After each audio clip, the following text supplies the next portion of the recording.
Hello everybody, a special hello to any of the brand new Tomer Devorah alumni that are watching this. I just wanted to share with you some brief thoughts about Shavuos and express an interesting idea. You know, we say that Shavuos is when we got the Torah, it's the beginning of the relationship between Hashem and Bnei Yisrael. You know, we entered into this relationship. We know that Matan Torah was like a chuppah, it was like the wedding of Hashem and Klal Yisrael. And the question is, like, where is the reciprocal aspect of this relationship? Like, we understand we got the Torah, and Hashem gave us something, and we accepted it. But where is like the reciprocal relationship? Usually goes two ways. So I want to share with you a very deep idea, and we're going to start with a story. The Gemara in Shabbos brings the following story. It says that Rava was one of the great Amoraim. Rava was learning, and he was deeply focused in deep concentration in learning. So much so that his hand, he was like, holding onto a stender or holding onto his chair, and he was like crushing it against the wall, and his finger was getting crushed and it was bleeding. And he was paying no attention to this. He didn't even notice it because he was so involved in his learning.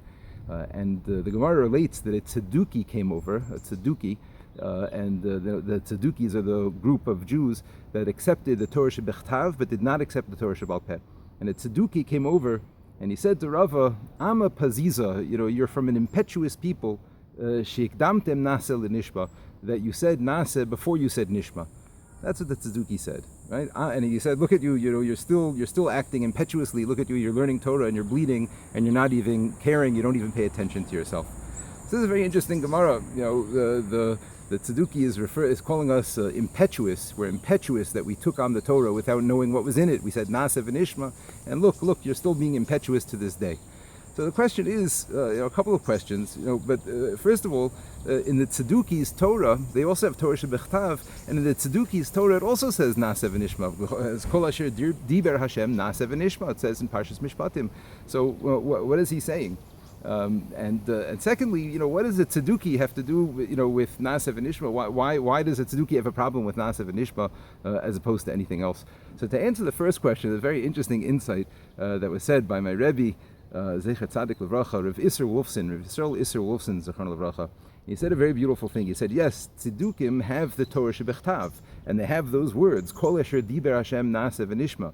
He said, however, the ta'amim, the punctuation of the Torah, right, the trup, what gives it the tune, which is also what gives it the punctuation, so that's halacha l'Moshe Sinai. That depends on Torah Sheba'al Peh. And the punctuation is what tells us that it says, Kol Asher Diber Hashem Na'aseh v'nishma together.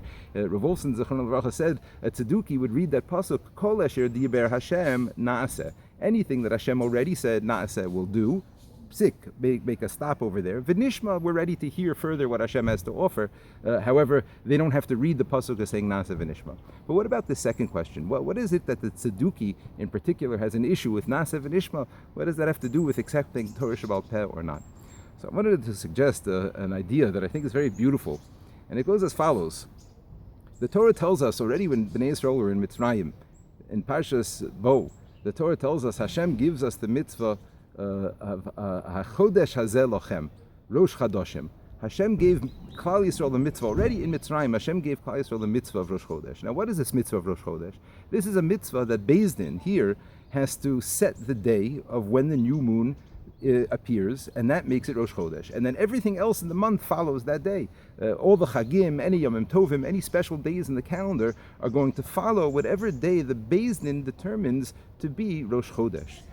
What's very interesting about this is that this is already Torah Shebal Peh in the making. Already in Mitzrayim, Hashem gave Klal Yisrael, the Chachamim of Klal Yisrael, the ability to set the Torah, to make things happen in the Torah.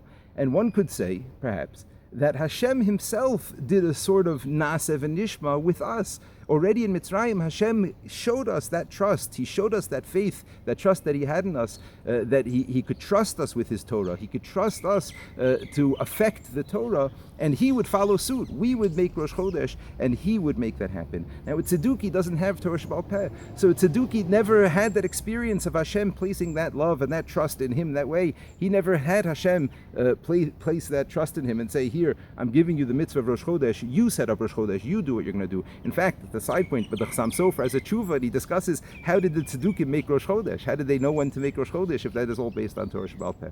Anyway, the idea is, when we said Na'aseh v'nishma, that was already a reflection back of the trust and the faith that Hashem had put in us. And that is really what the relationship with the Torah is all about. Hashem gives us the Torah, the Dorei Doros, for generations, and it's up to us to apply the Torah, up to the Chachamim of the generation to determine the halacha and how to apply the Torah to that generation, and up to every individual to integrate the Torah into their life and make their lifestyle fit around the Torah.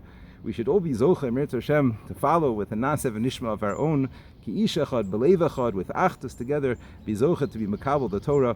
Have a wonderful Shabbos and a wonderful Yom Tov.